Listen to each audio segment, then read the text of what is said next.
We are mucus free. We are mucus free.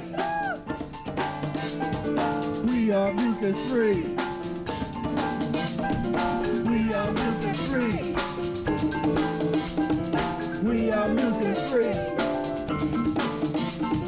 We are mucus free. We are mucus free. Greetings, brothers and sisters. This is Professor Spira. This is try number 2. And about an hour long ago was, about 50 minutes ago, we tried to do the first episode of this Mucus-free Life Podcast and had a few technical issues. So I reset some things. I have no clue why. The stream worked for 20-30 minutes and then people started buffering and then lost the stream. So hopefully this one will be able to maintain. And hopefully folks will find their way back over here if they were watching live and were unable to see this before. And of course, this is going to eventually become an audio podcast as well as a video podcast. I'll probably put all these pieces together and I'll make one big episode and upload it all at a later date. So real quick, basically this podcast format is the best way for me to connect with more people, I think. As what I was talking about in the previous stream, the format that I did before this, the Professor Spira office hour format, people that were into the Mucusless diet really liked it. And I got a lot of great feedback from folks that were already into the diet, but a lot of people that weren't already into the lifestyle really wasn't getting into the office hour much, because we were getting into some pretty nitty-gritty practice details of the Mucusless Diet Healing System and that kind of thing. It was basically a Q&A session, but I got really in-depth using PowerPoint presentations and studying the history of things and trying to really put together a solid answer for folks. But it just didn't have the kind of traction that I really wanted for the amount of work. I was putting in a lot of work to make those episodes happen. And so with this format, is going to be a lot more casual, a lot more conversational, just kind of like hanging out with me, just talking. It's just going to be talking, having interviews with different folks. Next week, we are going to have Brother Air on the program. It'll be our first interview, our first guest. And so we'll have Brother Air on the podcast. And I might not have people every week, but I'm going to have some different people, movers and shakers in the mucus-free community, and again, just have conversations. And so I want this to be fun. We're going to tackle some controversial topics and talk about some things that are challenging, but I really want this to be fun and folks to be able to plug into this. And the more that you share this, and that's the thing, I will keep doing it if people continue to view it and share it and all that kind of stuff, because we really got to get this message out there. The world, the humans in this world need to get it together. We need to wake up, get this consciousness, and start on the transition. That's what's missing to this day all around the plant-based community and the naturopathy and the homeopathy and obviously the medical. Everybody, touch on diet to different extents or talk about different types of fasting or different remedies and herbs and all this kind of stuff. But the art of transition is just the missing link to all of that. It's just totally lost. And we're the only ones that I know of that truly and seriously examine the practice and the art of transition dieting and transitional lifestyle to aspire to something that is more than just whatever we think this is, or whatever, if we think that this world and this, that everything is okay, and if you're comfortable and you have your little couch and your bed and all that kind of stuff, that everything is cool. But no, we got work to do. We got work to do to get this society together, to get ourselves together. So for 3 years, Bear did a radio show called Immortality Pipeline, and there were some things that we did during that show that I think will work really well for the podcast. Eventually I might open up some phone lines and have some callers call in and do that kind of thing as I figure out the best way to do that. And just really plug in. I mean, I want this to be a place where folks that are interested in the mucus-free path can plug in and we can kind of just feel how we feel on this path, and that is the whole range of emotions, how we deal with it, because this is character building. How do you build character? Mucusless Diet Healing System builds character, makes you humble. There's a lot of these folks out here I see in the raw foods community and the vegan community. There's not a lot of humbleness. There's a lot of kind of ego, and I'm the best and do this, and you got to be 100% this and all that kind of stuff. You don't see us talk like that, man. We have an understanding that Mother Nature's wrath can be devastating, and that this process is not easy. And I'll never say that, oh, this is easy, you just get on this, and that's why and I know I've said this in the other some of this stuff in the other ones, but that's why we're not on. I was at the gym, and they got the TVs up there, and they had ads for the Atkins diet. I'm like, where'd they dig that out of the ground again for? They had some famous actor that was, well, I do the Atkins diet and I'm this kind of thing. I'm like, man, they should have left that in the grave. That Atkins thing is insanity. But that's on, and as insane as that is, there's a reason why that's on TV and Mucusless Diet Healing System is not, because that's not about putting real challenges on you, transforming society, transforming your mentality, and reconnecting with nature.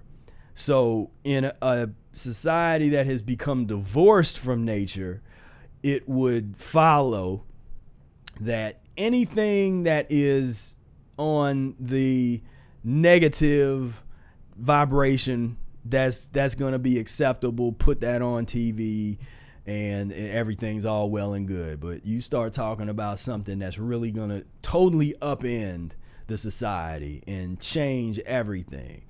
They don't want that out there. That's going to be suppressed as much as possible. But that's where the work that we're doing here, just the slow transitional work of one person at a time, hearing about this information, out of how, maybe 100 people hear about this, out of 100, maybe one person really gets serious into practicing the diet, and out of that, a group of those one folks, you might only have a couple that really understand the transition to a point where they can practice this thing and sustain for a long time. But I want to get those numbers up, because if you really practice the system, you're going to have a lot more success than what I'm seeing going on in the vegan community, raw foods, and all these different communities that have kind of sprung up around the plant-based healing arena.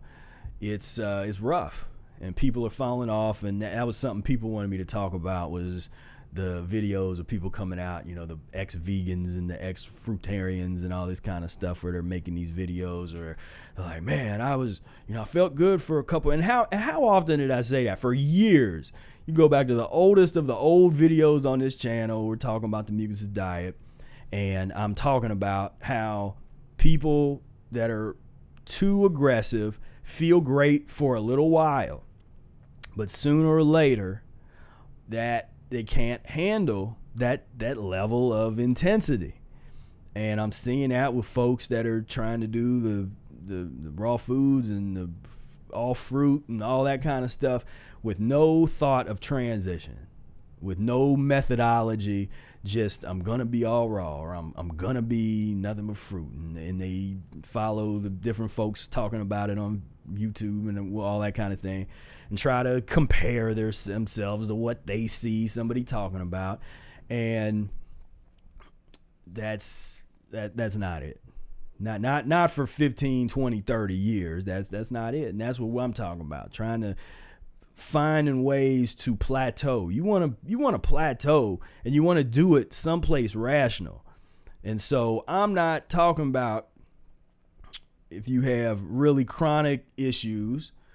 And I've always said, if you have really chronic issues, then you should be either, working with somebody if you can, that knows, there's not a whole lot of us that really are experts in the Mucusless Diet Healing System way of transition, detoxification, and healing. And but there's a lot of the folks that's out there that more into the herbs and that kind of thing and the fasting and stuff. But whatever you do, if you got some serious issues, you got to reach out and really deal with these things. But my message tends to be more directed at folks that is just trying to live their lives, trying to learn how to incorporate this lifestyle and this information into a lifestyle so that it can be sustained and be dealt with for a long period of time. So anyway, one of the things that I want to do on the podcast is take the time to look at some new kind of news stories.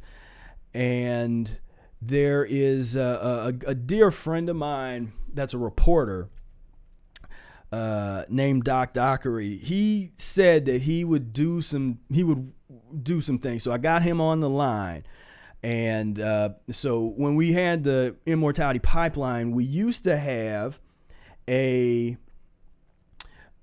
segment that Doc was on called Bizarro World Headline News.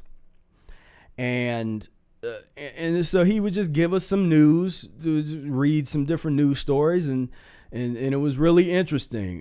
Doc Dockery is an excellent reporter. He's just one of the greatest journalists that's out here. That I'm telling you, this guy is the bee's knees, as they might.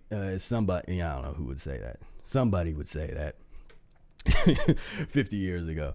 So let's turn it over to Doc Dockery. Everybody, ladies and gentlemen, Doc Dockery and Bizarro World Headline News.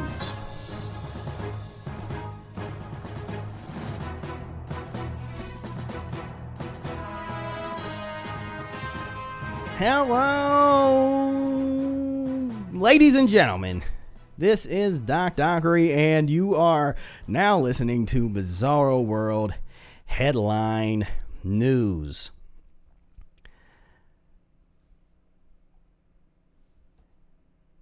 And for our first story, fruit with the odor of onions in a gym sock spark an evacuation of a university library. Firefighters in Australia were called to the University of Canberra library after a strong smell of gas was reported, with hundreds of students leaving the building within minutes so a thorough search could take place. After an hour, the source of the foul odor was discovered: a durian fruit, which had been left in a bin near an air vent on the second floor. The powerful pong has prompted hotels and public transport systems across Asia to ban durians altogether. And in a post on a Facebook page for the library, it says that we are open. The lingering gas-like smell in the building is completely safe. Someone left a durian fruit on one of our bins, which is very sneaky. Very sneaky indeed. A boy, a chicken sandwich, and a federal case over dinner at Colonial Williamsburg. Should a child with severe gluten allergy be allowed to bring a homemade meal into a Colonial Williamsburg restaurant on a school field trip? A federal appeals court Friday ruled against the tavern that refused to let the child eat his own food at its site. But one judge disagreed, saying that the decisions would force restaurants throughout Maryland, Virginia, and the Carolinas to give up control over their most valuable asset, the food that they serve. Quote, "This is a terrible rule," said Judge J. Harvey, or should I say the most honorable Judge J. Harvey Wilkinson III. The case was brought by an 11-year-old boy from Maryland who tried to bring his gluten-free chicken sandwich into the Shields Tavern during a school trip in May 2017. He and about 60 classmates planned to have dinner at the tavern, which offers a traditional 18th century experience with actors and musicians. But the restaurant, owned and operated by Colonial Williamsburg Foundation, refused the boy's request and offered instead to prepare a gluten-free meal for him. And the boy turned it down because he didn't trust the restaurant to safely prepare his food, as the court filing states.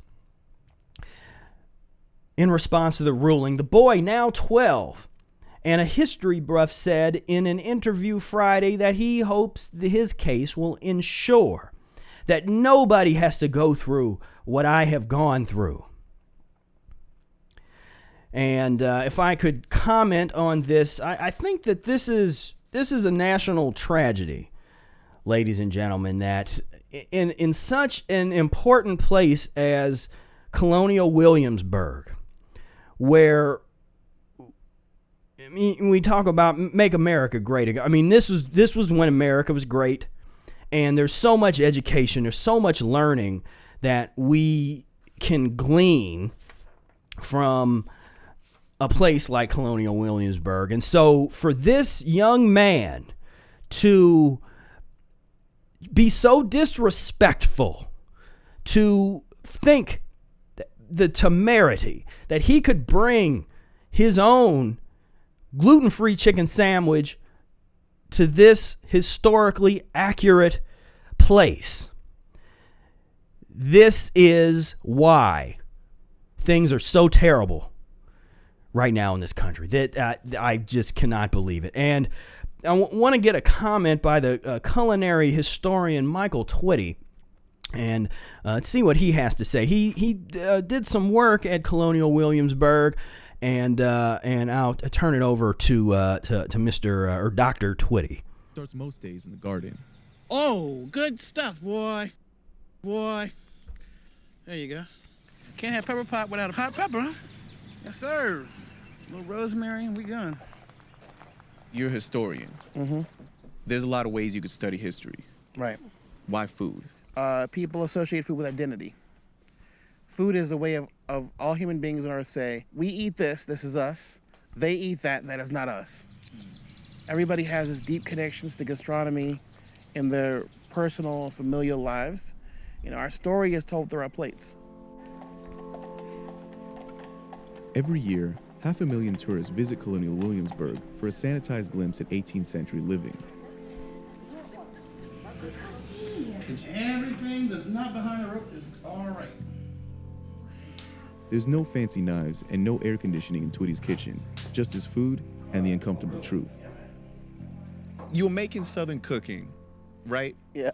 And a lot of people go to a certain place in their mind. Right. I think when they hear that, they go to a certain nostalgia. Especially when I'm wearing these clothes. Yeah, and that nostalgia isn't always a good thing for people who look like you and me. Yes.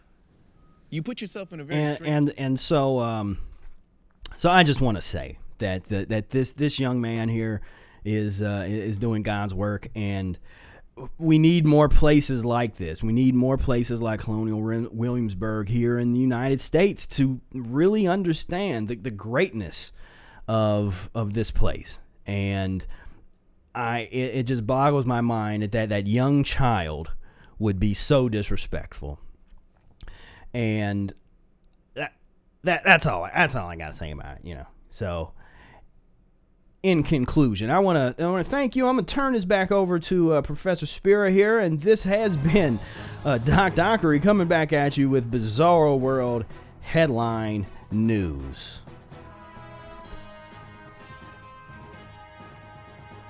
Well, thank you so much, Doc Dockery, man. It's been a long time. It's been a long time since I had the chance to just get some of that excellent reporting from one of the best journalists on the planet, Mr. Doc Dockery. So I thank you for that enlightening piece on something that's so important. To preserve our history. We gotta preserve our history. So yeah, so that's that. And what else? So there was one other news story that I wanted to talk about that is not humorous or funny at all, and make some connections that the average person does not make, and even the plant-based people. I very rarely hear anybody make this connection, and it's such a simple connection, that the food we eat affects our behavior. Now, there's plenty of studies that's out there. A lot of public schools have started to go plant-based in different ways and this kind of stuff. And a lot of teachers and administrators notice, hey, the children are not as crazy and rambunctious. I don't have all of these studies to cite for you at the moment, but you can look them up because they're out there. And like playing the studies game, you can, I'm sure, find opposing studies to any study that you use as source. You can always find an opposing studies. That's one reason why that approach, when people say, "Oh, it's non-scientific," you gotta, that they're missing an entire lacuna, as we would say. There's just this big puzzle piece that's gone. That's why that type of thing is not going to work, to study in that type of manner. You have to do some intensive study if you want to get into that whole thing. But that's out there for anybody that's into that. So that's some evidence. There's a lot of anecdotal evidence of people that notice how they act that's different when they get off of eating dead animal flesh or clean their diet up, or even if they eat less of it. There are changes in their behavior. And now some people will say, well, and they'll look at people that didn't transition and are trying to be all fruit, and they'll say, well, that person so-and-so ate nothing but fruit for a couple months, and then they had a nervous breakdown or such and such, or they did such and such. I'm not talking about that, because as soon as you got someone that has totally ignored the transition methodology, you are not someone I am talking about, because your behavior is not going to be based on that food alone. It's based on all of those worms and pus and mucus and decades old feces stones and all of that buildup and waste from years ago. That's going to express itself. But I'm talking about people that have been doing this kind of lifestyle for long periods of time, or you have a family that has generations, so it has children and children's children that have been going down this path.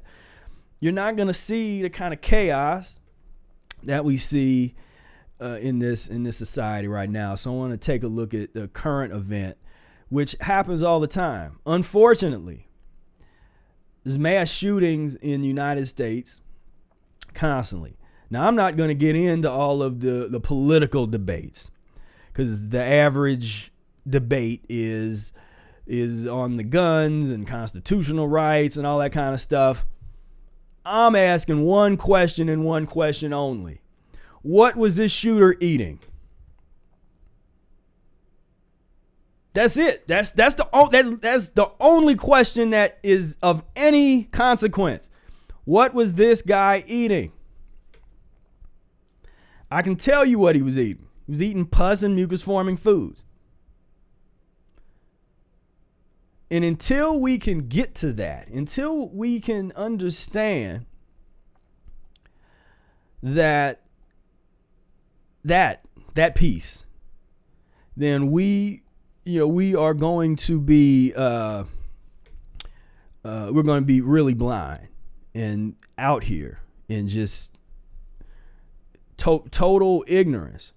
And that's where a lot of us are. Focused on the wrong thing, focused on the root of the problem. The root of the problem is what folks is putting in their mouth. And getting so divorced from nature that we act in ways that are unbecoming of a being that wants to be called human. But we're far from that.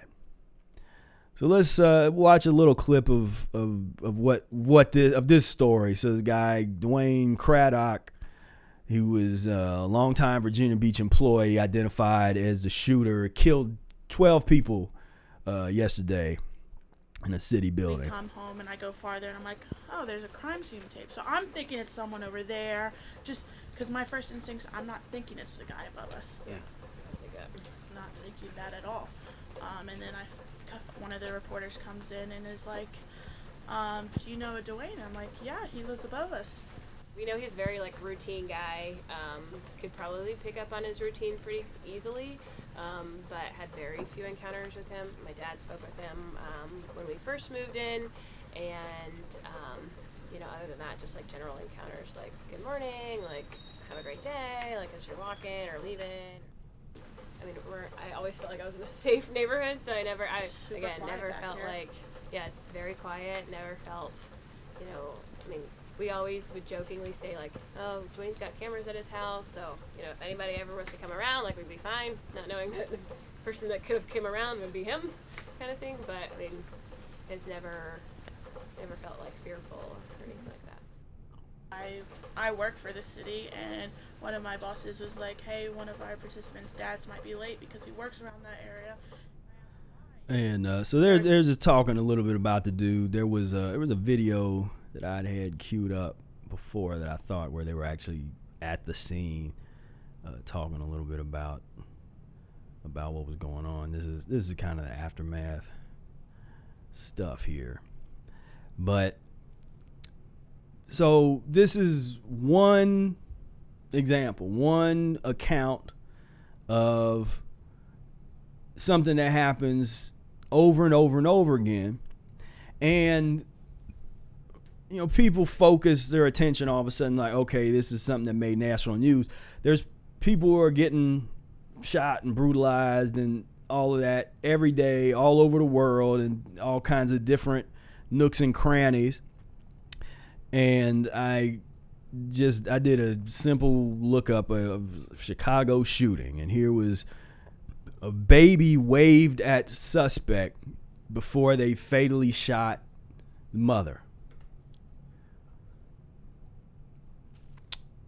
I mean, there are hundreds and thousands of these stories of just senseless killing. Now, I'm not the first person to talk about or say okay, things are bad. What are we going to do about them? But the answer, and I challenge anybody, let's try that. We've tried everything else.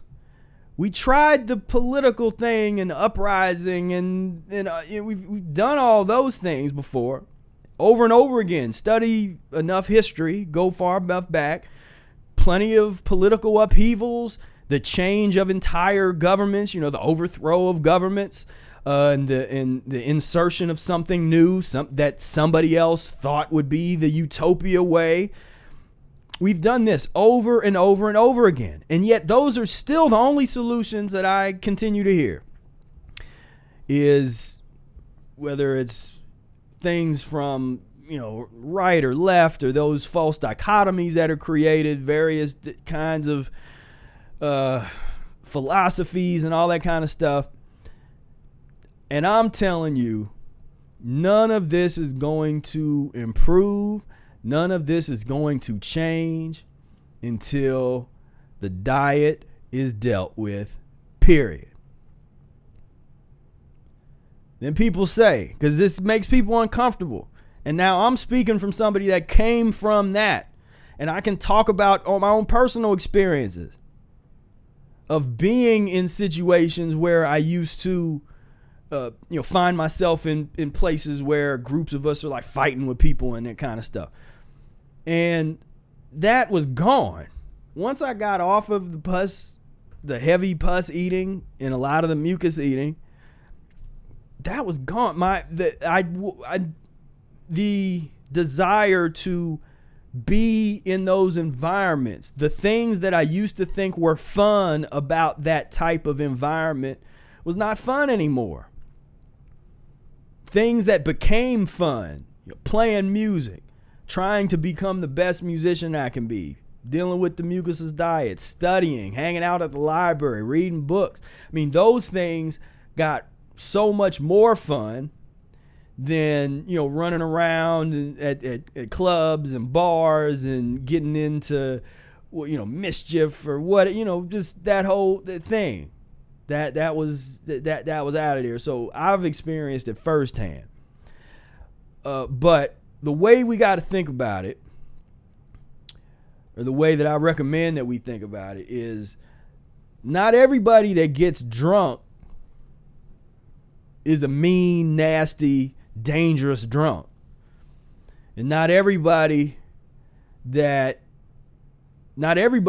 smokes weed is mellow and cool.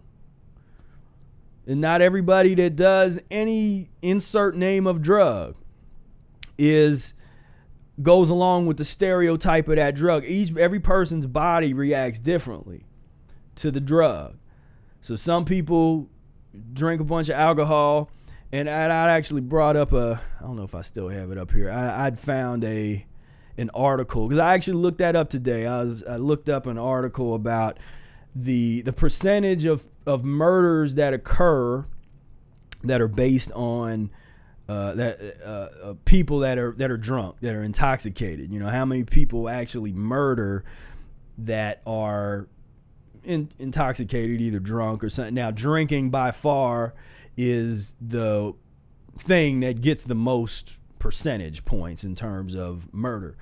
But I would say way, way above being drunk from alcohol, what puts us in the mental space to even have a moment of that type of experience is the pus and mucus eating.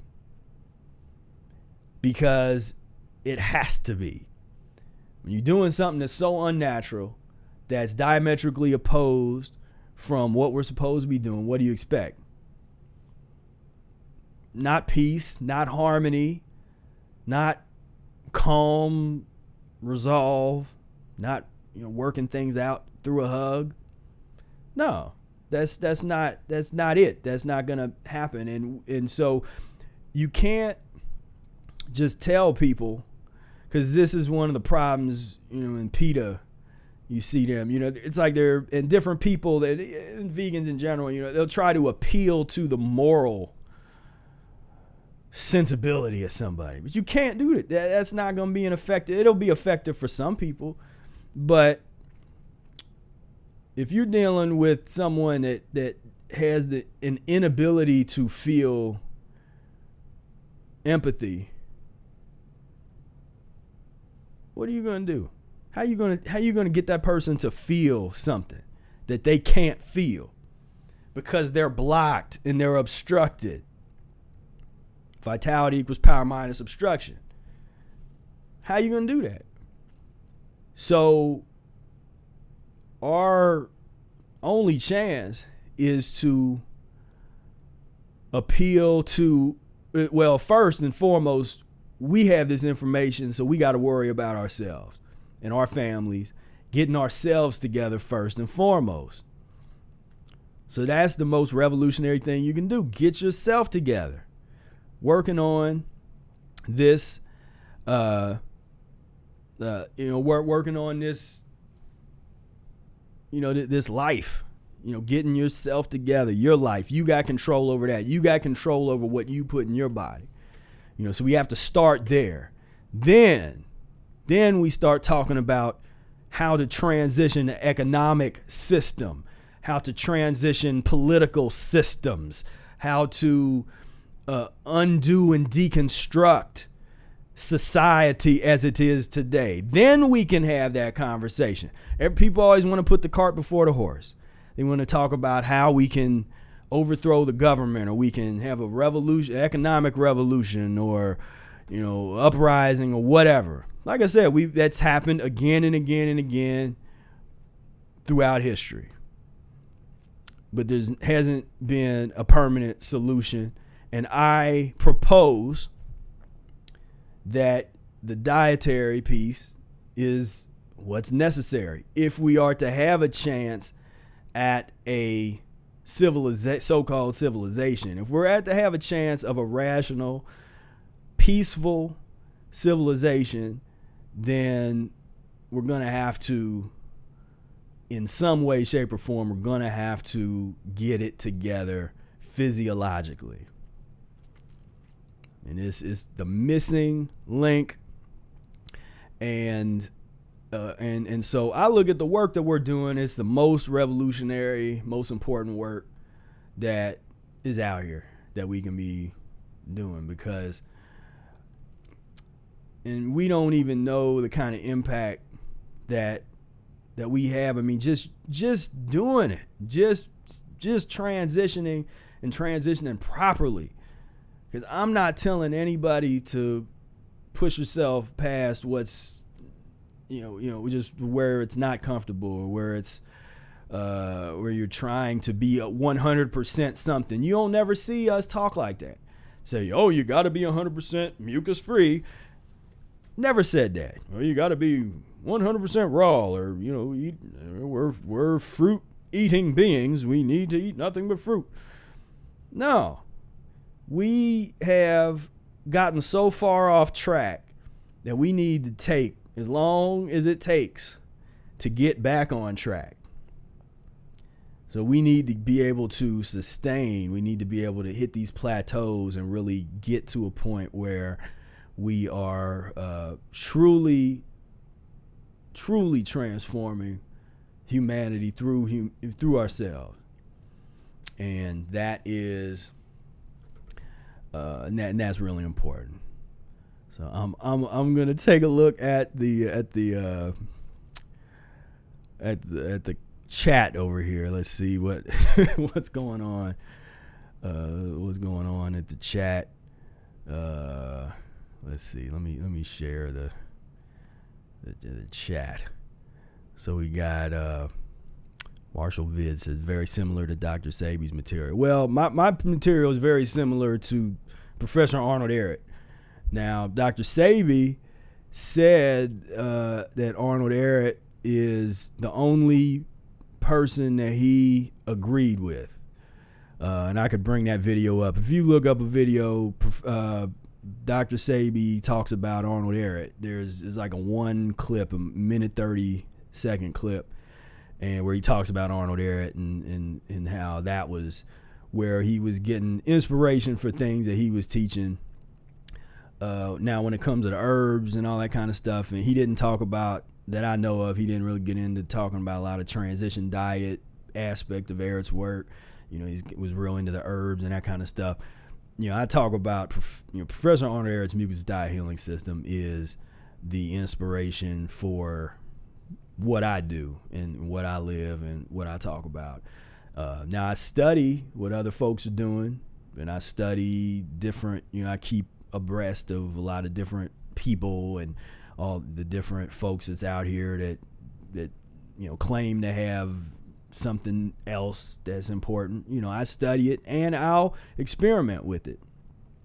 And I experiment sometimes with a lot of stuff that I don't necessarily talk about, and I gain a lot of information from that.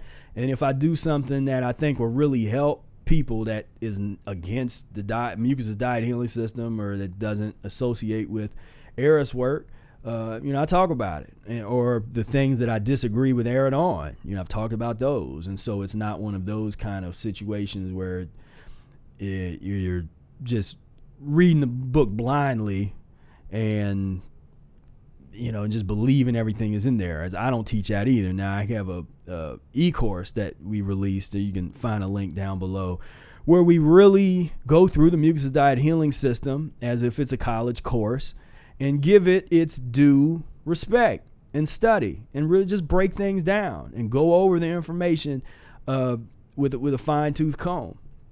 And I made that because so few people were doing that, and I felt like that was a really important thing that was totally getting lost. Let's see, Jamie says, I tried to incorporate some cooked, and it's been hell for me coming from an all raw diet. I'm a runner, so I can feel the difference badly. Yeah, and that is something that folks go through if they're coming from having been 100% raw for a real long time, or doing one of the more aggressive kind of recommendations, protocols.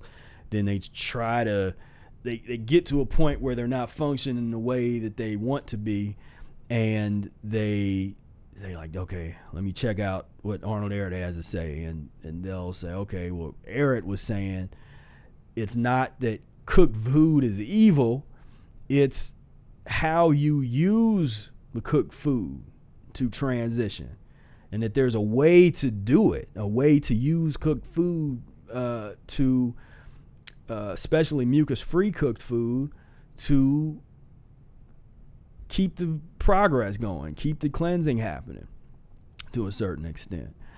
And so let's see if there's anything else.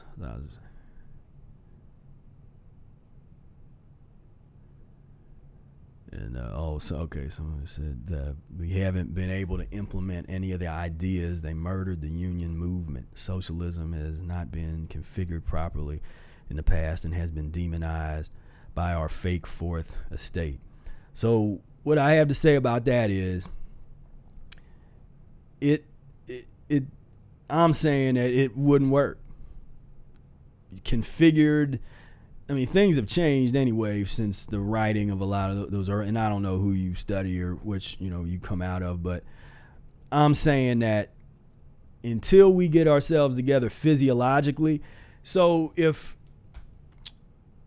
there is the concept of a people's movement, or a working class uprising that would rise up and overturn the current government system and then install something. So even if what you're talking about was installed and properly, the people that are at the top of that situation are still going to be pus and mucus eaters. And it might be 2 years, it might be 10 years, it might be 20 years, that whatever they put together is going to fall apart, because the physiological piece is not put together. As long as so it doesn't matter who you put as the leader, as a president or a group of people or representatives or whatever it is, you're not going to have the kind of society that we envision, that we can see, and that people have for millennia talked about, the peaceful, and what's been talked about in ancient texts, the myths of the golden age, the so-called golden age of humanity. There's none of that is going to happen unless we get ourselves together physiologically. Let's see. We say vegan is just a label. Okay. So anyway, so that's So I like to check in with you guys and see what's going on, and have little discussions. But yeah, I firmly believe. I mean, you take any of the worst, and I'm talking about the worst stuff that's out here, because there's slavery.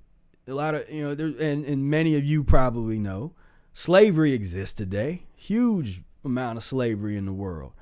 The sex trafficking of children, sex trafficking of anybody. All of these things that are just abominations that people aren't talking about enough, but there's a reason, the United States of ignorance, I'm in the States. And so that's what it's all about, is what can I do to stimulate my consciousness and divert my attention away from something that might make me feel not great emotionally at the moment? How can I ignore? What can I drink? What can I eat? Where can I go? What can I do to ignore the mass shooting? What can I do to ignore the rape? What can I do to ignore the invasion of other peoples and the killing of defenseless women and children by our government? What can I do? Let me ignore that. Let me go to the football game. Let me just enjoy that. Let me watch one of these news shows with these talking heads and these political hacks. Let me watch that, and I'll feel informed. I will feel like I'm a good citizen because I know the issues. I watch the news. I know what's going on. They have created a total situation in society of diversion, the likes of which we've never seen in history. I mean, it's just unprecedented in terms of the places that you can go. Now we got the internet, the places you can go on the internet. You don't have to experience anything real if you don't want to. Virtual reality. You can be totally virtual, totally disconnected from nature. Take somebody and tell them, okay, turn your phone off. I was talking the other day. It was like, I'm gonna go out in the woods and with no electricity, go out there for 48 hours, 72 hours, and at least get in touch with something natural, something that you get away from all this electricity, all this stuff. But the majority of people aren't thinking like that. You try to go and some 16-year-old and be like, okay, no phone for several days. We're going to go out in the woods and we're just going to sit and meditate and talk about stars and breathe, focus on our breath. And who's going to do that? We're way too stimulated. But when you start to change the diet, then that's where you can gain control over some of that stimulation. And Super Kid says,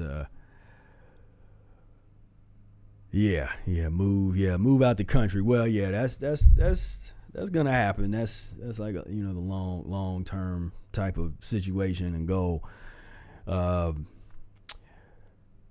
So what else is going on? So I wanted to play a little bit of music for you here. This is something that I found. I'm in the process of creating a 24-hour radio station, web radio station, Mucus-free Life Radio. And what's going to be on that station is hours and hours of unreleased content that we made from the old radio shows. And there's all the music that we recorded that maybe we never released. I mean, we have hundreds of hours of stuff, of content. And for years, I've thought about, okay, what's the best way to put this stuff out? And just having a 24-hour stream that just constantly has this information going out there, I think is the best way to do that. Because what that does is, when you want to plug in, there's an energy to not being able to control the stream. YouTube, you can, you kind of control, okay, what video I want to see, that kind of stuff. But with the stream, you have no clue what you're going to be listening to. When you tune in, we might be talking about something. There might be who knows what was gonna be on there, you know. And we did a lot of different stuff on the radio show that was pretty, you know, it was some out there kind of stuff, and then there's some, you know, we just had fun. But I think that's the best way to put that out there. 'Cause at one point I thought about maybe releasing it as something that you could, kind of like an e-course or something, where you could pay a certain amount and then you would get access to all the different links, or not links, but all the different files from the old shows and stuff. Because I really do have, I mean, probably maybe 200 hours of stuff from the old shows. So just a lot of stuff that can definitely fill up, or enough stuff to fill up a radio station without repeating stuff all the time. And then I'll be adding new stuff to it, and maybe, you know, add the podcast on there and stuff. So that's something that we definitely want to do, that I'm working on now. I'm going through all the old audio and kind of cleaning it up a little bit and just getting it ready. You got to get it the right file type and size and all that kind of stuff. But what I will do, though, this particular song, and I just came across it the other day, and I really like it. This is me and Brother Air play on this. We used to be in a band called the Afro-Rican Ensemble, and this is from a recording we did. This was kind of early in the band's years.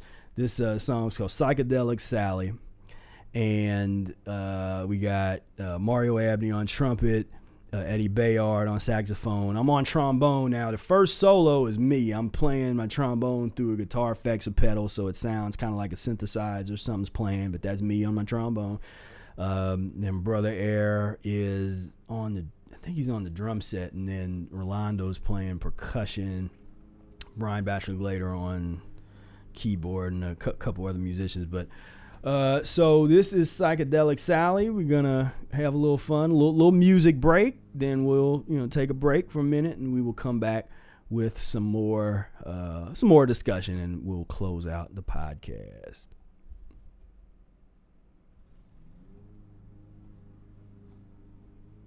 Check it out. Check it out. Check it out. Check it out.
Yeah.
Do you ever wake up in the morning feeling bad?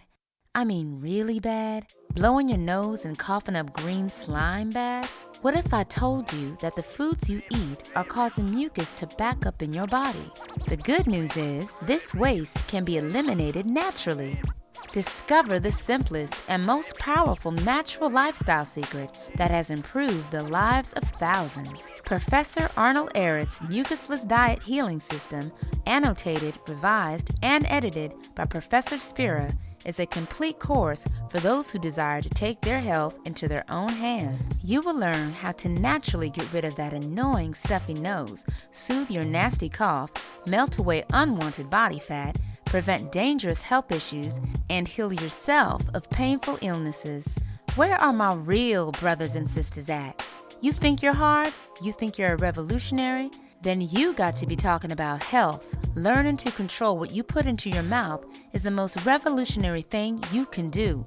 Check out the book that inspired Dr. Sebi, Lila Africa, and many others. Visit www.mucus-free-life.com/revised-mucusless-diet to get your copy today while supplies last.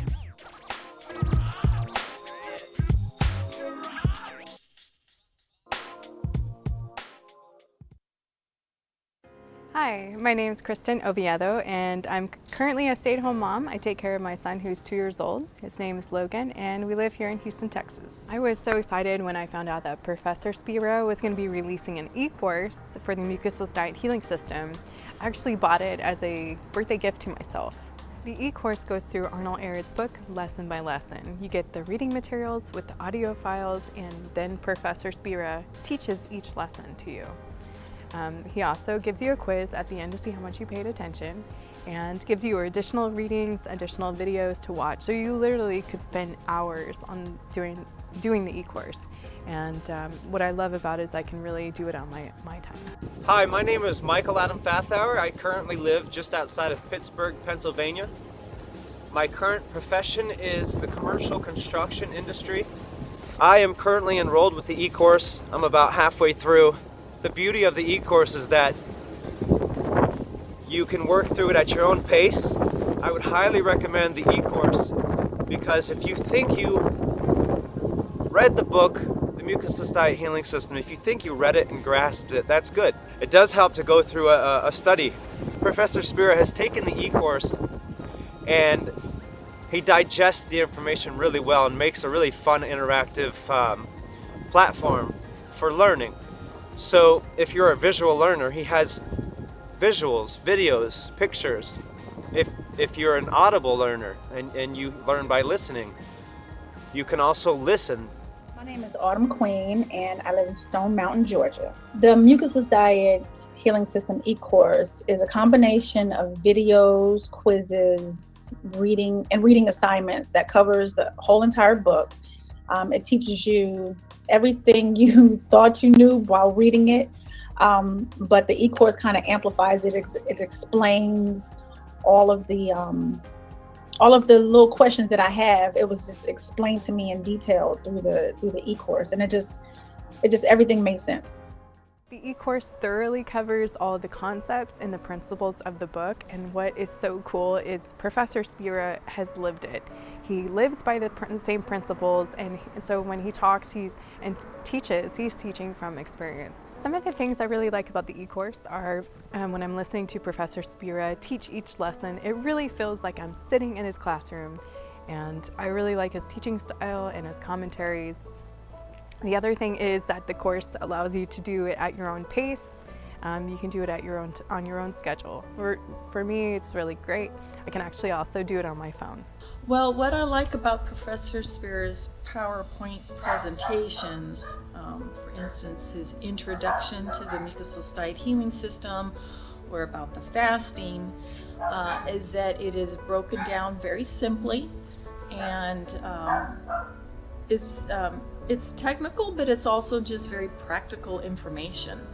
So it just helps it to keep things clear and simple. I like things that are clear and simple and easy to understand, because our bodies overall all these complicated systems, they do work very simply if we take care of it, our bodies. So he helps to understand our bodies. Because of the method he used in the e-course, there's things I thought I knew or things that I had forgotten. And now with the imagery and the interaction I have with the e-course, some of these basics cannot leave my memory. I just can't forget about them because I had a fun interaction with them, and I'm still working through the e-course now.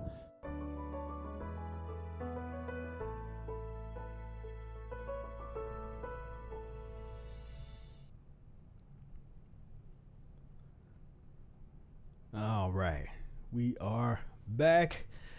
Ladies and gentlemen, thank you for giving me a chance to take a break for just a moment.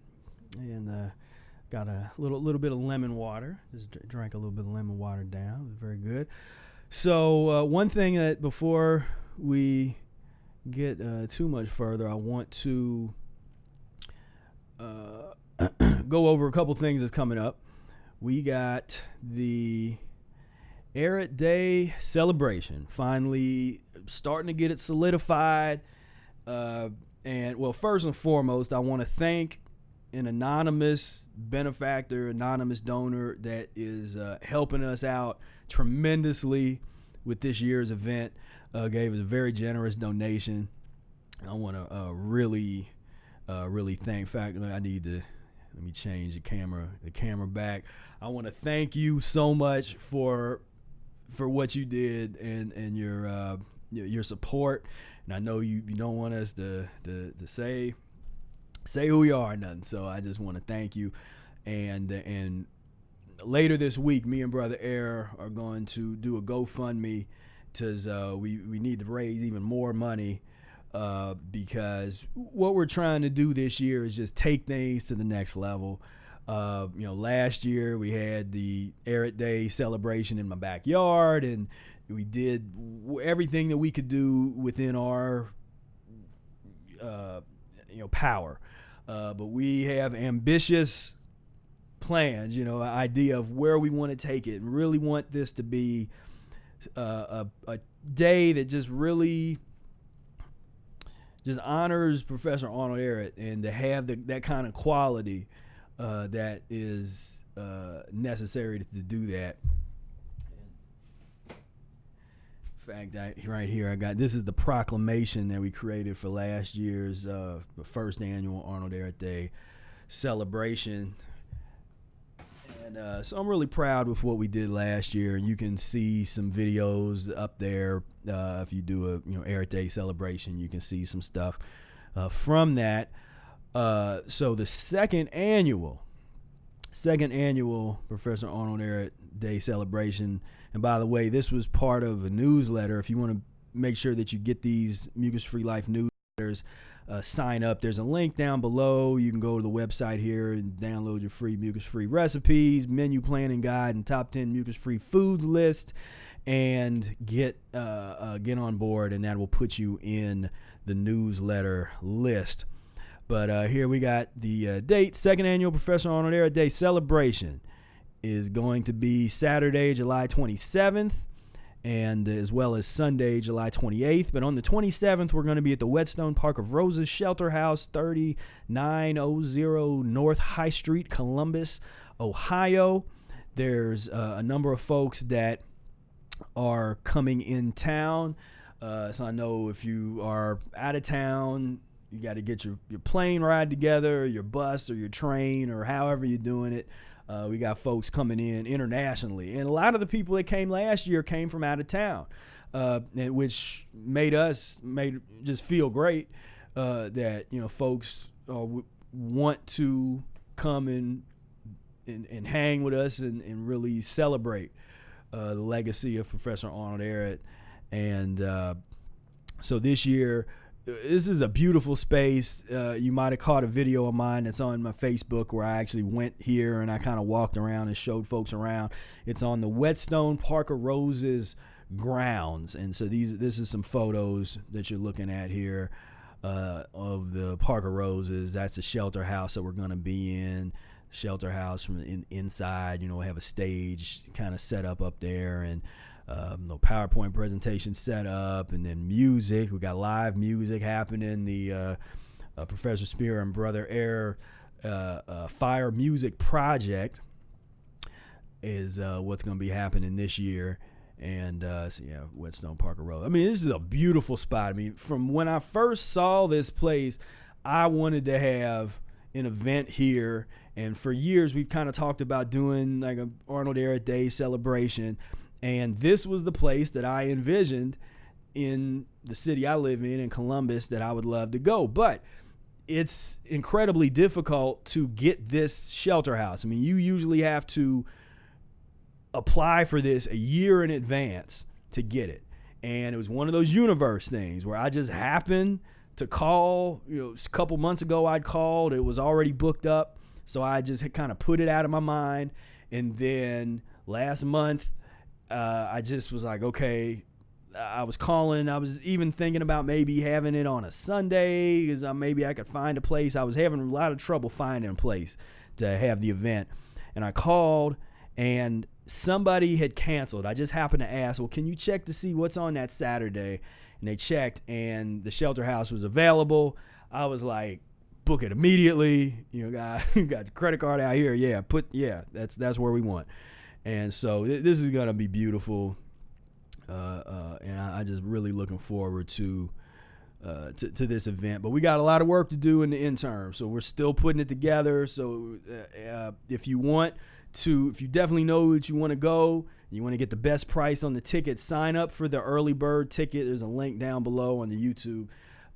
And if you sign up there, you'll be the first person to get access to the early bird tickets. There are going to be a limited number of early bird price tickets. And they'll be considerably cheaper than the regular price tickets. So you definitely want to get in on the early bird. And then overall, you want to get in because there is a limit. So I don't know I don't know how many people we're going to have. My expectations, I just put it out there, and they say, build it and they will come. I'm happy with, we had like 40, over 40 people or more last year. And I expected 10, I expected like 10 or 15 people will come out, and that have made me happy. But I was ecstatic with the amount of people we had last year. So I'm not a good judge of that. And so I know that the building has a limit of a certain number, is like 100 and something, 175 people or something in that building. So, and we'll have to have a smaller, because some of that space will be have equipment and things like that. But so anyway, you can check that out down below. Link to where you can get in on that if you want to participate this year.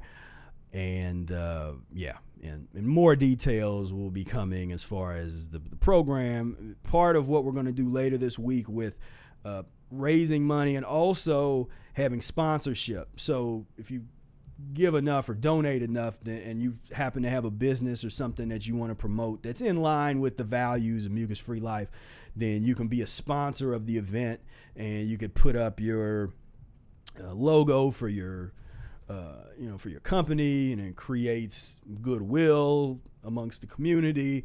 I have over, just in my immediate social media network, there's over 60 something thousand people reach, and we'll be doing some other type of advertising and stuff. So it's going to reach out there. So if you wanted to become a sponsor, this would be a good way to get kind of align your company or your business with what we're trying to do and support us and get things out there. So more information about that's going to be coming, in fact, later this week, as I just wanted to go on ahead and make sure I said something about the Air Day celebration, because this is going to be it's going to be a lot of fun, and I'm excited to meet a lot of you that have already said you're coming.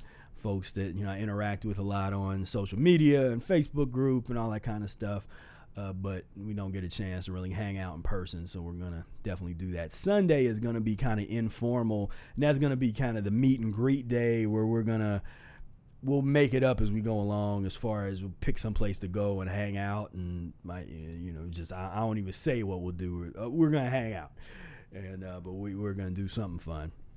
So that is May. Not May. That's July 27th and 28th, Arnold Air Day celebration.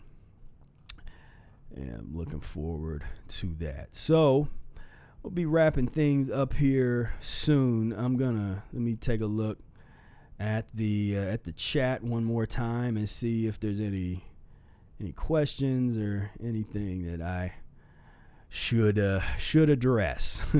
Let's see. Okay, well, there is a question from Marshall Vids about supplements that ask, and that is in the title, so let's cover that now.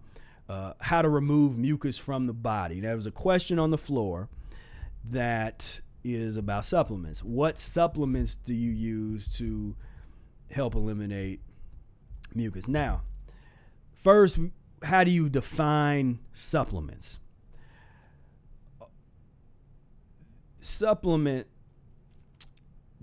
we often use the term supplement to mean forms of concentrated chemicals that have been, sort of isolated and messed with, and there's usually are meant to have some kind of nutritional type of thing where you isolate some stuff or make some synthetic nutritional vitamins, minerals, whatever, and that's the supplement concept.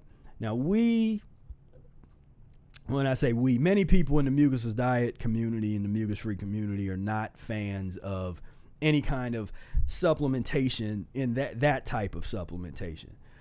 Now, some people view herbs as supplements. Now, I don't use the term to supplement when I'm talking about herbal formulas. Some people do. So I acknowledge that some people do, and they use that term and say supplements. We tend to not, because supplementation, there's a lot of people that have gotten rich off of supplementation, saying, okay, you need such and such, there's this deficiency here and there, here's some kind of chemical concoction here, and this will give you those things. So a lot of us, we're not into that. So we want to try to get everything that we need from the food, and our focus is often on elimination. So if we can eliminate all of the waste from our system, then the food that we do consume, we're going to be able to get everything out of it. The air that we do breathe, we're going to get everything that we're supposed to out of it. Right now, a lot of us are in a very encumbered state, and so we're not getting all of the we're breathing, but we're not utilizing oxygen to the fullest extent. We're not utilizing the fruit that we eat or the vegetables that we eat. It's not eliminating properly, so we say, first, let's focus on that. Let's focus on rectifying the dietary. What can we do with diet? Now, when you're talking about things for the bowels and elimination, we got some goodies for you there, because, so there's the herbal. I already mentioned the herbs. Arid has a herbal formula. There's a lot of stomach and bowel formulas that were kind of inspired by Arid's that you can find. And so there's that route, the herbal route. And Arid talks about you can take the herbs and make them into teas, or do the different different methods. He kind of talks about that. And since I bring that up because we're talking about Mucusless Diet Healing System and that particular approach to these things. But when it comes to getting stuff out of your intestines, now you want to be looking at the lemon juice and distilled water enemas. That's something that we recommend highly to folks, especially you just getting started. Get that old, rotten, nasty stuff out of your intestines, and do so with an enema. Now, when somebody says, well, enemas are unnatural and you shouldn't do them, it's like, well, I mean, you do what you want to do. I'm not going to force nothing on nobody. If you just want to do herbs and focus on that thing, or just focus on the foods, whatever. But a lot of people, when you're coming from a situation like I come from, where I used to eat 2 or 3 foot long in one sitting, I'd have 2 foot longs with chili and cheese and a cheeseburger and a root beer at the neighborhood root beer stand. And you got folks like me, you coming from that level of gluttony. I mean, I wouldn't have been able to do it without the enemas. I mean, I can say that just from my own personal experience. The lemon juice enemas helped me get all of that old poison that was making me crave the wrong foods, because I was still craving the meat. I was still craving all of that stuff. If I would have did what some of these guys recommend, to just become all raw or just eat a lot of fruit, I'd have been so messed up as I see them getting messed up. I didn't do it like that. I transitioned. I did enemas. I flushed that stuff out of there. I did short-term fast. I didn't do real long fast in the beginning unless my body told me to do so. I tried to work the system as best as I could, and that's kind of a missing link. I can tell you, in terms of getting your bowels moving and removing the mucus from your body, practice the Mucusless Diet operative word healing system. Healing system. Get into the system. Study the system. What does the system consist of? And it's not complicated, but it's more than just eat fruit and smile, or eat fruit and pray and think love thoughts. I mean, it's deeper than that, yet it's not complicated. It's not too complicated. It's not that complicated, but it's not as simple as, well, just be mucus free or just whatever. But if you work the system, you systematically incorporate the enemas and the fasting properly, the transitional menus, the mucus lean menus, mucus-free menus, and you get all of that together, you're gonna clean that stuff out of your gut, the old stuff. You're gonna get your bowel movements happening regularly, like they should. And so that's my recommendation. When you ask about supplements, I'm saying, well, I'm not an authority on supplements, so it's not a good, I'm not gonna, I don't have much to say on that in terms of the way I define supplementation. If you want to get into some herbal formulas or stomach and bowel formulas or something, that's an option. But if you don't change your diet and you don't get on a transitional diet that consists of foods that eliminate well. See, one thing people often ask, well, what foods am I supposed to eat and what's mucus forming, not mucus forming? And I'm not preoccupied with mucus forming versus non-mucus forming. I want to eat things that eliminate. So if I'm eating something that's mucus free, but it's not eliminating properly, meaning it's not going through my intestines and helping me form good bowel movements, and if it's not eliminating well, if I notice that it's just sitting there, or it's leaving behind some kind of residue that shouldn't be in there, I don't want that either. So there's certain mucus-free foods that in my particular body don't eliminate well. So I don't eat those. So it's not a cut and dry, mucus-free, not mucus-free. This is about getting in tune with your body and trying to figure out what is it that your body needs for optimal elimination. And so you experiment with the different transitional menus and different regimens, and you find what works for you. You find where that groove is. Musicians, we like to use that word groove. You want to get in the groove of this. It should be, you're kind of grooving with it. And a lot of people don't understand that because they ain't, you got to feel this. Once you get into it, you clear out some of that stuff and you start feeling it. You want to get in the groove, get in that plateau point. Pretty sure no one else, I've not heard anybody else in the raw foods or community say you got to get in the groove in that manner. But you got to get in the groove. Find the groove, find the rhythm. What's one of the things I recommend in the new document, that free menu planning, I start to get into some of that. How, if you're the type of person that needs to write everything out and plan everything, how you can take the Mucusless Diet Healing System book and do that and directly apply that. You want to, that's one way to do it. And so get into the book, study this material. If you really, really want to get this information happening, check out the e-course. And but just study and then practice, and then go on about your life. This shouldn't consume your life and every little thing you do. I got videos where I talk about finding your passion, and it shouldn't be, and I'm not talking about diet passion, finding what is it that excites you when you get up in the morning. There should be something in your life that you're excited about to do. And I'm saying other than diet. And so I'm excited about this right here. This is my trombone. So that's, I want to be playing that.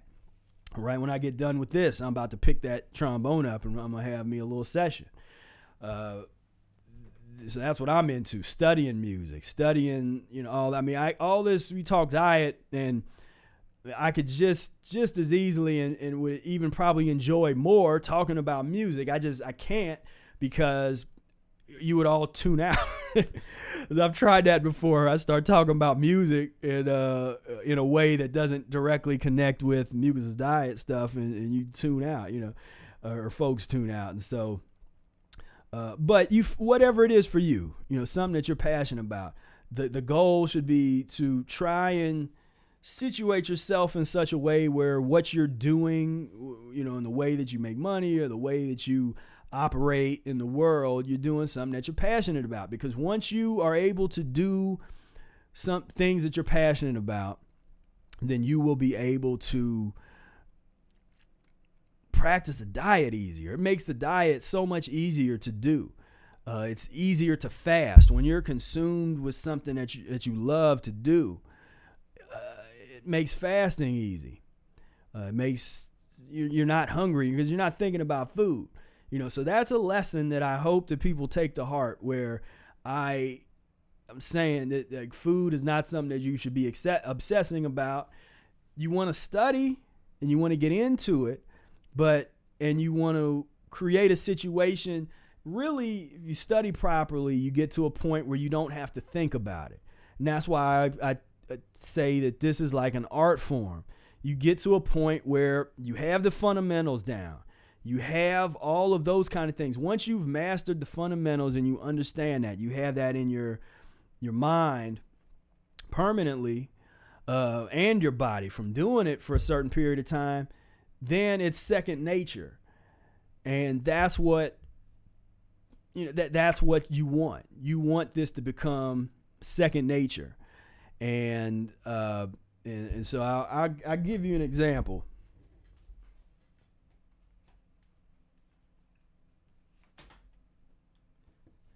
So I'm not really warmed up, but so I'll show you. So doing certain things on trombone, it's just second nature. And if I was to ask you to do what I'm just about to do, if I was to ask you to do this, and say, you don't have to practice, you don't have to transition, just pick up the instrument, be intuitive, feel it, and you can do what I'm doing. So, okay, let's see.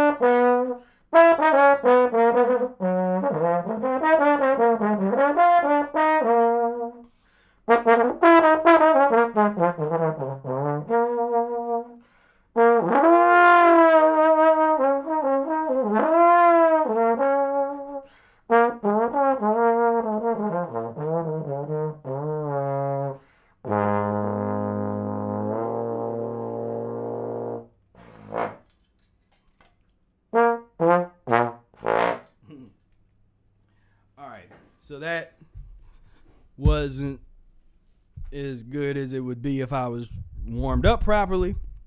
But I do that as an example, not to be like, music. I'm saying that it took me years to be able to do that. It took me years of playing. I mean, you want to know what it's like to, you listen to a good high level. I mean, I've been around some of the best musicians on the planet. And the best trumpet guys and trombones and guys that can do all this stuff, you want to know what they do and what they've done for hours and hours and hours since they were young playing their instrument?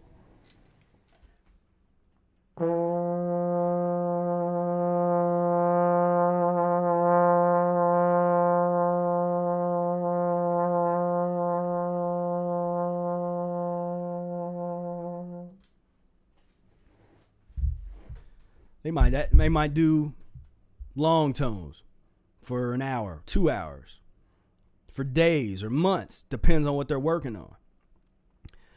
And the point is that you don't learn how to play an instrument overnight with no study, no training, just the like, okay, I tell you the principles, like, okay, well, you make a just make a good embouchure and hold it like this, and just breathe in properly and blow out. It doesn't work like that. You have to learn this and take the time to practice. See, people don't want to practice. People don't want to practice. They want to just jump in, and they see someone that's like a master of fasting, like Brother Air, or somebody else do whatever they do, and they're promoting. There's a lot of people, doing the 40-day water fast and all that kind of stuff, and they'll promote that.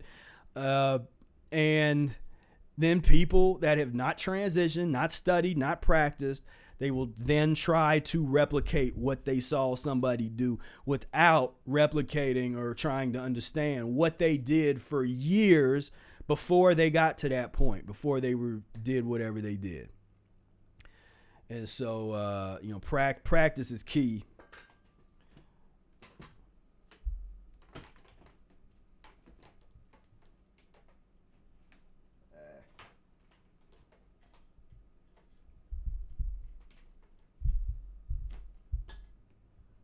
All right.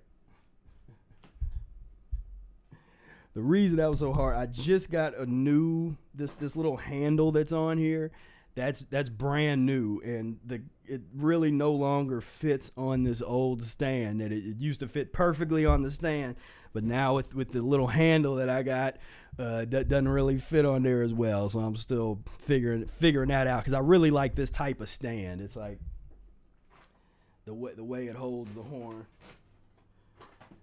There's other types of stands that you put the trombone on, and it just with the bell, and it sits on the bell, and those, I might have to go back to one of those stands, but I would prefer not to. If I can figure out, I might sand this down or something to make it a little easier to put on there. But anyway, so thank you for indulging me in that, and I hope that example made some bit of sense. But that's, to me, that's so important, is understanding that this has to be practiced.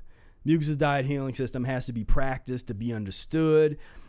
You can conceptualize it to a certain extent, but the conceptualization should only be used for the benefit of practice.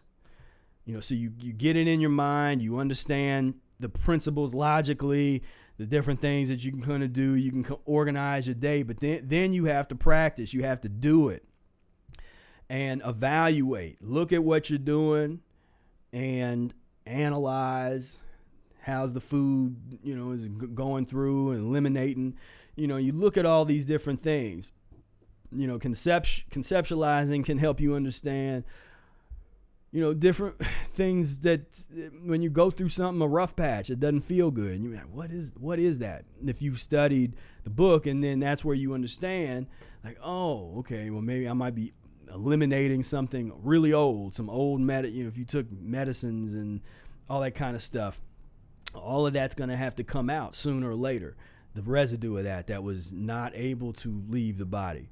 And so that makes this process a real challenge sometimes. So let's see, any other comments before I'm going to be wrapping things up here soon.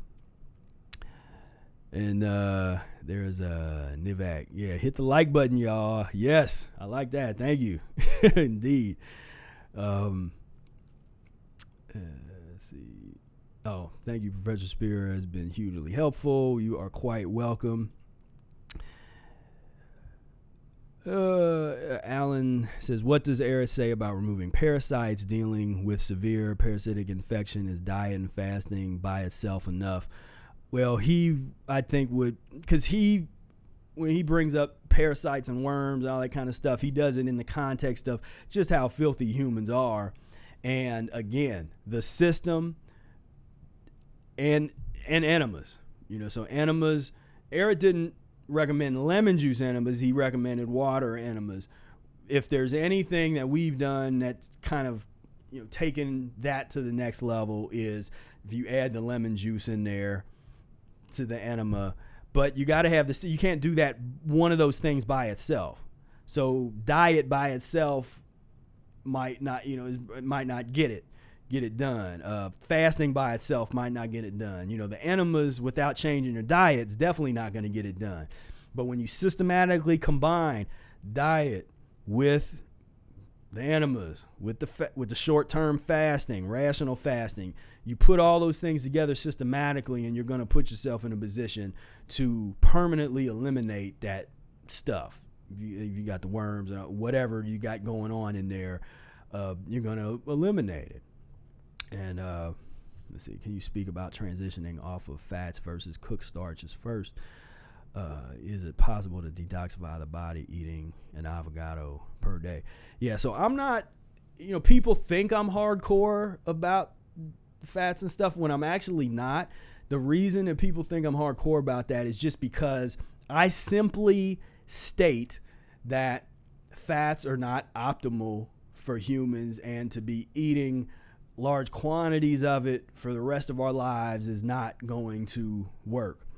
But as a transitional tool, I'm not against using avocados. I use them myself. I'm not against using nuts nuts and seeds combined with raisins. Or if you're into the sprouting and soaked stuff, then you can be into the soaked nuts and seeds. There's that element. Again, the key there is elimination. So the folks that are really into the enzyme theories that are soaking the nuts and the seeds, their reasoning for that approach, it comes down to elimination. That if you prepare it properly, it's still a preparation process. So you might not be cooking it, but it's a preparation process of a mucus. What would be something that ultimately would not be edible.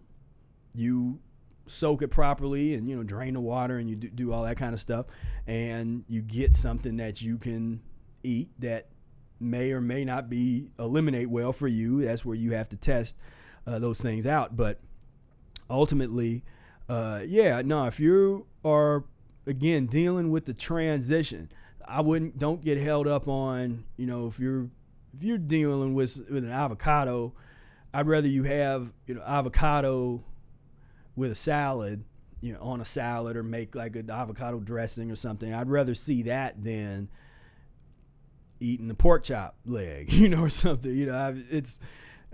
So all these things are gradations. The question is, where do you want to take it? What do you need physiologically? Where do you need to go with your transition to take things to the next level?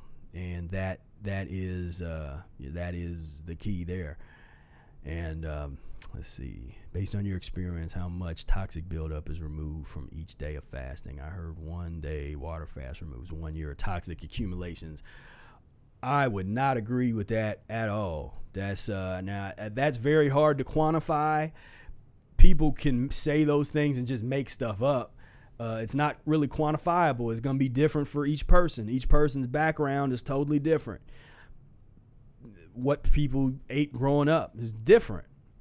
So we're not going to be able to quantify that type of thing, how much toxicity, and we shouldn't be thinking like that, in my opinion. The focus on trying to quantify things, that's the problem of the medical establishment and some of the homeopathic kind of things. This preoccupation with the analyzing things and counting everything and measuring everything is about getting into the system, get into the groove of the system, and all of those things are going to be taken care of in terms of eliminating toxic waste at the rate that your body can handle it. You don't want to eliminate this stuff too fast. And that's one topic that Eric does a good job in the Mucusless Diet Healing System of covering is you don't want to eliminate stuff too quick. If it's, if it depending on how toxic you are, how many drugs did you take in your life, or how much concentrated concentrated chemicals did you put in your body, or you live somewhere that has extra bad pollution, or all these different factors that you kind of keep in mind. And so I'm about transition and putting things into perspective. To me, to put things into perspective, one thing you can do, if you don't have to do this if you can't, but if you're having trouble or you're getting down on yourself because you're watching some video of a raw food guru or somebody that's talking about all this great things that they did and all that kind of stuff, you got to put things back into perspective, which is if you're just doing mucus lean, and you might not be at two meals or 3 meals. Maybe you have more than that. You're doing the best that you can. The best that you can is going to be better than these guys.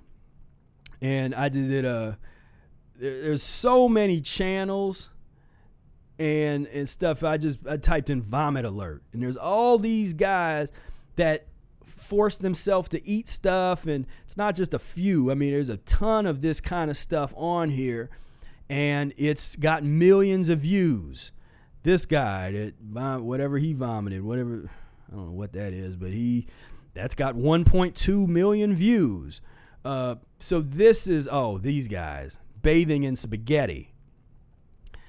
So this is the consciousness. See, one of my goals in life, and when I do these videos, is to try and peel back the layers of the ridiculousness of this society, and to show how the foundation of that ridiculousness is pus and mucus based reality and culture. This isn't gonna be something happening in a halfway rational type of situations, so when we start talking about avocados and nuts and seeds and fats and all that kind of stuff, my thing is, let's put this into perspective. We're on the transition. If you're dealing with avocados for a period of time, you deal with that. Brother Air ate peanut butter and jelly on toast for 4 years straight, 10 years into practicing the Mucusless Diet Healing System. So it's not raw, it's fats, it's combining things that I personally, my body can't handle, that type of combination. Years ago, I tried that in the beginning of my transition with the peanut butter and jelly on toast, and that made me very sick. So I don't recommend that to anybody, but I'm putting that into perspective of before he did the 8.5 month long fast and the 40-day dry fast and all that stuff. Before he got to any of that, he spent years transitioning using the principles of the Mucusless Diet Healing System. So my message is, don't be hard on yourself. Don't be too strict in the beginning. Find a groove. Find what works for you. And if you need to understand if you need to put things into perspective, then you have to, find out with our guys here, vomiting and spaghetti. Bathing in spaghetti. All right. I'm sorry. I need to get off of that. Just put that into perspective. This pus and mucus, pus and mucus, pus and mucus, pus and mucus, pus and mucus, pus and mucus, pus and mucus, pus and mucus, pus and mucus, pus and mucus, pus and mucus, pus. It's never ending, because of that is the society we're in. Pus and mucus, pus and mucus. That's why these folks are doing this. That's why this seems fun. This isn't fun to somebody that's not eating pus and mucus. This doesn't get views by people that eating that's not into pus and mucus. This is what I'm talking about. Pus and mucus based society, pus and mucus based world. I can't put in something and see a bunch of people, if I put in like transition diet, all of my videos come up, and maybe a couple other people's videos, or we talk about, something that's rational. If I was to put in fasting, it would be a bunch of extremist stuff that comes up. Maybe a couple of my videos would come up, but it'll be a lot of videos of people talking about their 40-day or 50-day water fast or this or that. Eric never recommended any of that. He recommended short-term juice fasting, 3 to 4 days or 3 to 5 days or so on and so forth, until you understand and get intimate with your body. So we got work to do. I mean, if there's any message I want you to take from this, is to understand this is where we're coming from. So even if you didn't do this kind of stuff, and you were eating pus and mucus, we're all came from being a part of this, and it's gonna take some time. So it's gonna take some time. So be gentle with yourself, be cool with yourself, and really practice the system. Let's see. I played trumpet for many years. I still felt like I didn't have it under control. Getting help is really important. Yeah, indeed. I mean, that's where the education, working with somebody that's a great teacher or a master of the art form, that can give you the pointers and kind of help you, point you in the right direction. Say, okay, practice this. Put your time into this. That is very, very useful. Let's see. Brandon says, would love to see you do a video on jazz harmony in contemporary hip hop. I absolutely love artists like Flying Lotus and Thundercat. Okay, yeah. That'd be interesting. I should get one of my lectures out, because I taught Introduction to Jazz last year, and I didn't get really into the harmonies and things, but I showed the lineage of the hip hop and how jazz hop, or jazz that went into hip hop, and really you go all the way back to the Last Poets, Gil Scott-Heron, and that tradition. Originally they were almost going to call hip hop like jazz hop, because it comes out of the jazz tradition. I mean, you go back far enough before they took the drummers out of it and that kind of stuff, that the origin of it is coming out of it. Then you can go way further back. You can go back to the early R&B guys and Louis Jordan and guys that are kind of rapping, back to the 20s with jazz poetry, and then you can go on back to Africa with the griots and that tradition, the Jolly tradition, which they were basically rappers of that of that type of tradition. And so, but yeah, you get me into that. But you see, Alan said, should we exercise vigorously while fasting, or is staying still and resting important? So Eric recommends, generally speaking, I mean, it depends. As a lot of these things, it depends. If you're starting on this path, you want to rest probably and be calm, but light exercise or stretching, movement, getting the blood to move, that's good. And so, Eric has some exercises, which we have video of demonstration of those exercises that you can find on the YouTube channel, stuff like that.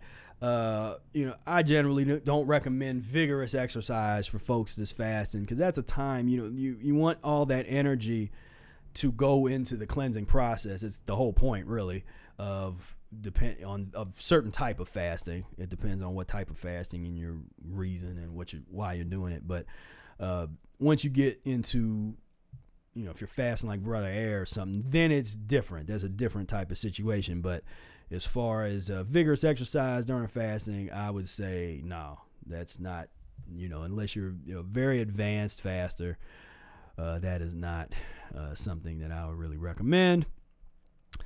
What parameters do you analyze to monitor progress, iridology, blood pressure, etc.? So I I really look at elimination. So I study bowel, every bowel movement. I take a look and see what's going on. The urine. Now I'm not obsessed with if sediment. I can tell if the kidneys. You can tell if there's sediment in it. But if it's not as much as you think it should be or something, don't get weirded out. There's a lot of people that get sidetracked because they're thinking like, oh, there's not enough sediment in my urine. And they get obsessed about that. So that's not it. So you can look at that. Eric recommends the looking at the tongue, as the mirror, magic mirror, as Eric called it. If you look at the tongue, you fast a couple days and then you scrape your tongue off and then wait a little bit and you'll see the mucus content that kind of comes to the surface. And Eric's observation was that if you get that kind of mucus buildup on the tongue, that tongue is connected all the way down your GI tract down to your anus, and that's giving you a perspective of if you haven't been eating mucus for a couple days and you've cleared out your colon and you're still getting all this mucus secretion on your tongue, then it's just giving you a perspective of where you're at physiologically. And as Eric says, don't try to fast until your tongue is clean. You work the system. Juices versus smoothies. Are smoothies always better than juices due to the fiber that's included? Most people today juice are most beneficial because it's less digestive energy being wasted. So I'm not a huge smoothie person. I've been getting into smoothies a little bit more in recent years, but I've never been someone that and when I do smoothies, I don't do vegetable smoothies. If I'm gonna do vegetable stuff, that's gonna be vegetable juice. I don't do vegetable smoothies, but I do fruit smoothies if I'm gonna do that kind of like a smoothie thing. But they're both tools that can be used for different purposes, and so I wouldn't say that one is not that one is better than the other. It's what do you need? What tool do you need?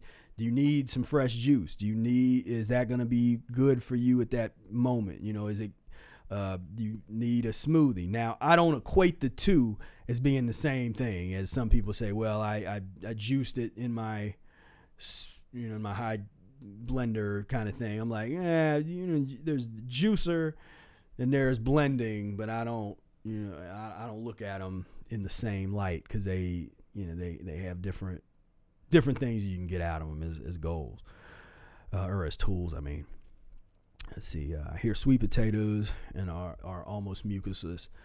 Can you recommend the next best, least mucus forming potato? Red potato, Idaho potato.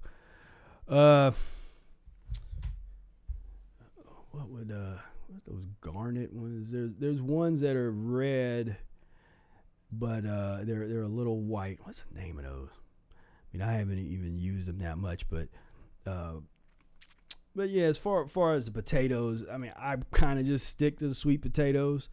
You could experiment with some of the other potatoes to see yourself, but I really just stick with the sweet potatoes if I'm in that type of realm. Now, there's some people that practice a mucusless diet that do use white potatoes. I've tended to recommend to people, if at all possible, to just stick to the sweet potatoes and not really get into a lot of the white potatoes because they can start to clog things over time. They can be addictive, and so that's that. Are baked potatoes better than steamed? My opinion, yes. I always bake sweet potatoes. Steamed is I never did a whole lot of steamed potatoes. You can do it. Boiled, I'm not into that at all. Boiling is, I think, boil out too many of the minerals where it's not gonna eliminate properly. Let's see here. Love to see you talking about music. Yeah. So I say, how much should we pay attention to kidney filtration, aka mucus in the urine? Dr. Moore said it's essential to see this. So it's important to see it, and Eric might be one of the first people that I've seen to write about it. I found those quotes in the Mucusless Diet book where he's really one of the first people that said what Dr. Morris and other people would say about observing that when you fast for a couple days, you're starting the elimination process, you're going to get a lot of this waste start to come out in your urine, because you're going to be eliminating through your urine, through your skin, and through your feces. So you have the avenues of elimination, and you're going to start seeing things all over the place. And so skin, I'm a kind of a big skin person, so I tend to analyze. I analyze skin. Like I kind of look at, I observe my own in terms of elimination, and I can tell if I'm going through something, and I see it in my skin. If I'm looking at somebody else, I can kind of, do the facial reading. That's something that, because I'm not big into iridology, I can basically, when I'm working with somebody one-on-one and I send out a questionnaire, then my questionnaire is very similar to Eric's, but basically I want to know what you ate over the years, what kind of symptoms do you have? So not just, okay, I was diagnosed with such and such. What are the symptoms that you actually experience? And what are you eating right now? And so and if I get that information, and then I can just see someone's face, or just see, you can kind of get a sense of what's happening in terms of inside sometimes. Checking out the skin. It's an art. It's not a science. I'm not saying I'm not giving that as like, this is how you have to, if you look at somebody's face, you can tell. No, not all the time. There's some people that have beautiful, super duper beautiful skin, but their insides are nasty, and so it's not so that's not a science. But oftentimes, you can kind of look at someone and get a sense of what they might be going through, but yeah, there's some things to think about. My main thing with the urine was just don't get obsessed, because I've worked with some people where they've gotten so concerned and obsessed where the kidneys hadn't started filtering properly yet, and they were getting kind of scared and that kind of thing, and I'm like, that's not healthy, that's not good, that's not where it's at. Focus on the system. As long as you're focusing on the system, your body is going to start to work these things out, depending on where you're coming from, physiologically.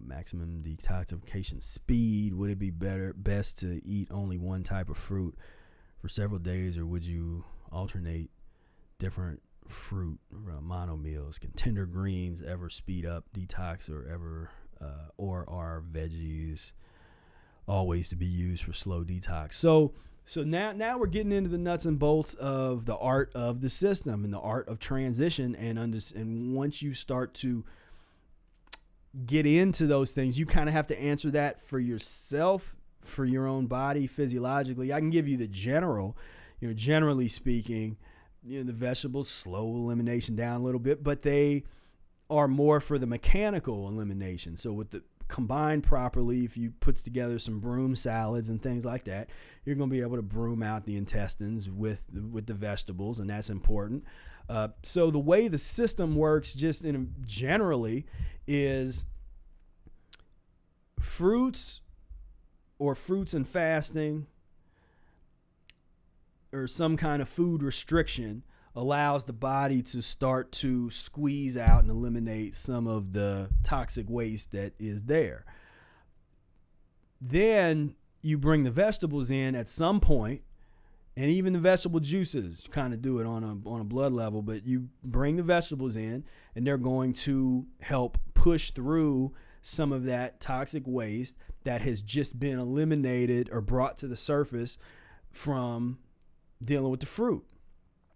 So that's the systematic nature. You deal with the fruit and the vegetables and the fasting and the enemas and all of those different elements. And the art of the system is learning how to line all of these things up properly so that you can get the best result. And I'll answer one more question here. What's the maximum number of lemons we can use per enema without damaging the intestinal lining? So I recommend, just when you're starting off, just start off with a couple lemons until you get used to it and you know what is going on. As far as a maximum amount, we really don't have a maximum amount because people like me and Brother Air have experimented with entire enema bags filled with nothing but just lemon juice. Now, I'm not recommending anybody do that, but I can say that it doesn't damage the lining of the intestines to do that. But before you would do something like that, you had to, be a little more advanced to really be, have the pioneering spirit. So that's not something that I recommend at all. But to give that perspective, that's not something that I found that's going to harm you. It's mainly, the thing is, again, transition. Just even if you start off with the juice of 1 or 2 lemons, then you start to build it up. Like with me, with the organic lemons, I'll wash it good and then put the whole lemon in there in the centrifuge juicer with the rind and all, and then that makes it more potent. Brother Air, he still just uses the good old-fashioned citrus juicer. So those are all considerations, things that you can get into over time as you go through this process and really get yourself into a position of understanding what this is like, to get into this lifestyle, practice the diet, and exist. Like I said, get in the groove. You really want to get into the groove of the system. And so I'm gonna have to. So I need to go. So, all right, so I'll do one more question. So Alan, this is the last question, and then next time we can pick it up. You say, to remove modern pharmaceutical poisons, are any changes to the system necessary? Should we add activated charcoal, bentonite clay, psyllium husk, all that kind of stuff? So I didn't use any of those things for years and years. Brother Air's never used any of that stuff. Now I started studying it and using it. I'm using it enough to learn what it did and what it was. Maybe around 6 years ago, 6 or 7 years ago, I started where I would do a few of those different things and kind of branch out from Ehret's methods and experiment with. I think I did the Dr. Morris's GI broom kind of stuff and all that, those kind of things. And I found that as a tool, sometimes those things can be useful, but they should never be, in my opinion, a sort of a route that you always go back to, or something that where you're putting so much focus and energy on, again, the supplements, these added things.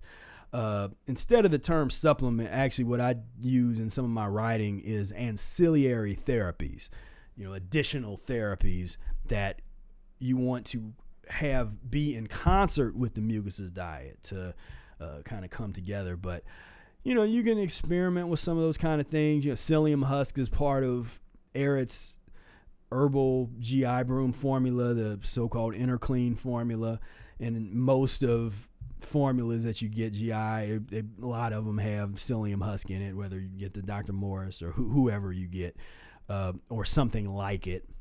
And there's ones of different potency. Ehret was against things that were harsh purgatives, so I'd experimented a couple times, like with the saltwater flush kind of stuff. I'm not impressed with that. I know there's some people that swear by that kind of stuff. I do not recommend that. As far as those things go, see, there's nothing that's a shortcut kind of quick fix. So you might be able to use some of those things and eliminate some stuff here and there, but ultimately you really just want to get into the system and let the system play out, get in the groove of the system. And now if Brother Air was here, he would be he's not a fan of any of that, you know, the bentonite clay kind of thing. I mean, he would just be like, nah, this is not it at all. Just deal with your enemas, deal with the transition. Like I said, I've gotten into some of that and just found that in the long term, it's very limiting and it's sometimes questionable results. And so I just found that when it comes to that type of thing, you can't really beat lemon juice enemas systematically applied with the Mucusless diet in the proper manner. That is really the way to go. So this has it's been a pleasure.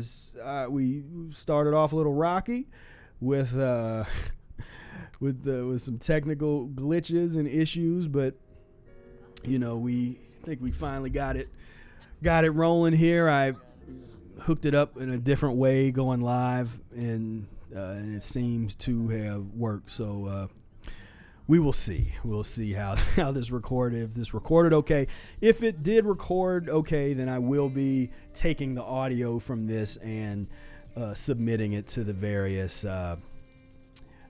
podcasting platforms, and that'll be a first for me, putting it out there. So if you're somebody that is into podcasting or you see any of these things, once we release that, I would certainly appreciate you sharing the link, putting it out there, and sharing this video, you know, sharing the content, you know, getting people excited about reading the book and helping them with that information.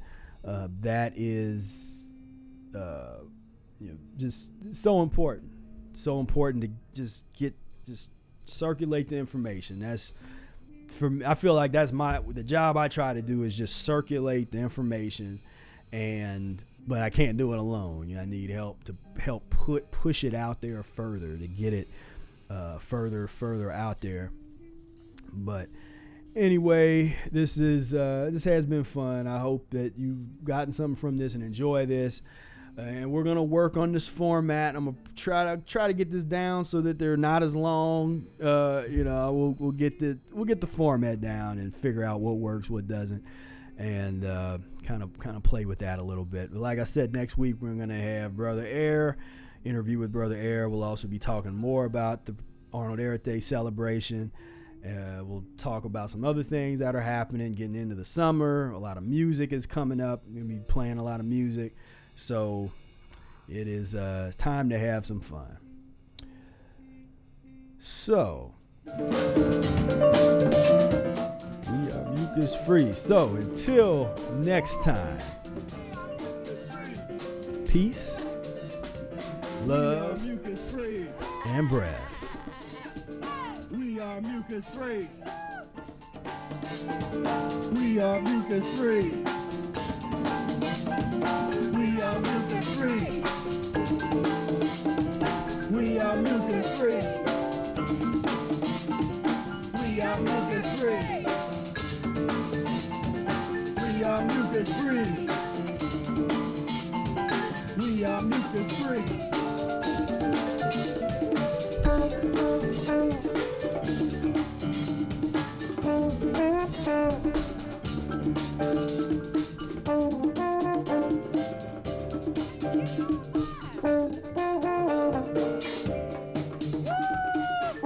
Mucus free.